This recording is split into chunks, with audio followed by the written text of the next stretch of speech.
Hello, this is Johnny Henson, Professor Poole, with Billiard University out of Phoenix, Arizona.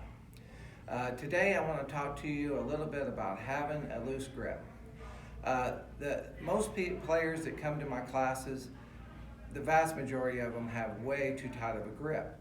And as I demonstrate not only a loose grip, but the reasons why you have to have a loose grip, then I think this will all make sense to you, okay? So let's go ahead and get started.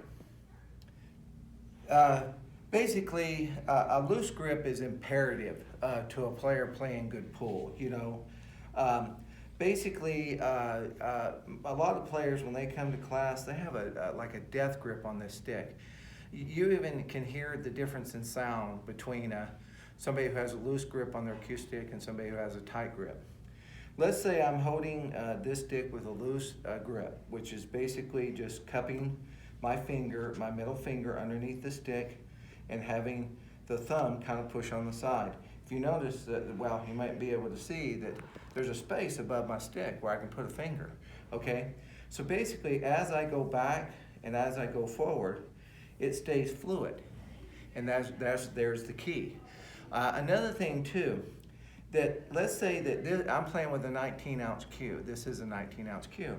Let's say that I put just my fingers around the stick. Now I'm playing with probably a 21-ounce cue. Let's see, I tighten up just a little bit more.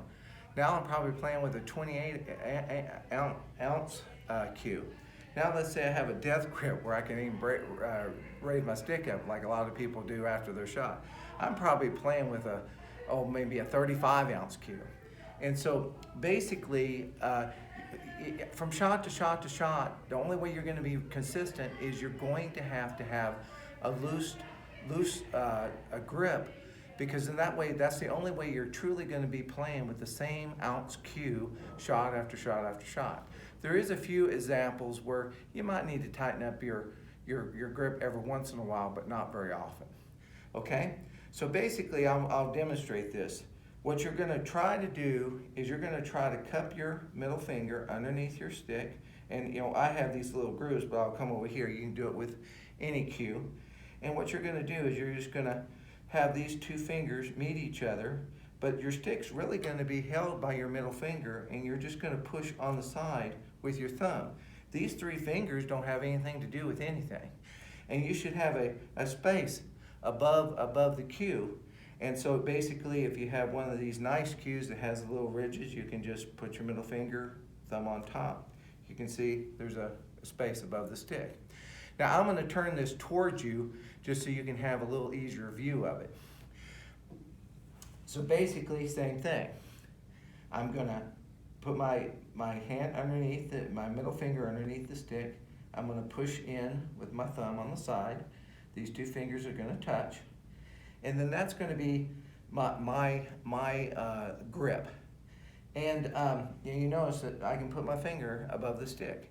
Now depending on the size of your hand, that might be a little limited, but some people may have more room than others. But you should be able to have room above your stick. So that way, as you take your cue stick back, or as you take your cue stick forward, this is not going to bind at any time. So it's going to keep you fluid. It's also, indirectly, it's going to help you be more accurate. Because when you have a tight grip, what you end up doing is steering your cue with your rear hand, which is a flaw. So by having your grip loose, it's going to avoid a lot of that steering that a lot of people do with their back hand, which is causing them to miss a lot of shots. Another thing too, when you have a loose grip, when you're drawing the ball, when you're doing anything extra with that cue ball, a loose grip just makes everything so much more fluid and so much more easy to do. So what I would like for everybody to try to work on is trying to loosen up that grip and really, really do your best to try to keep these three fingers off the stick as much as possible.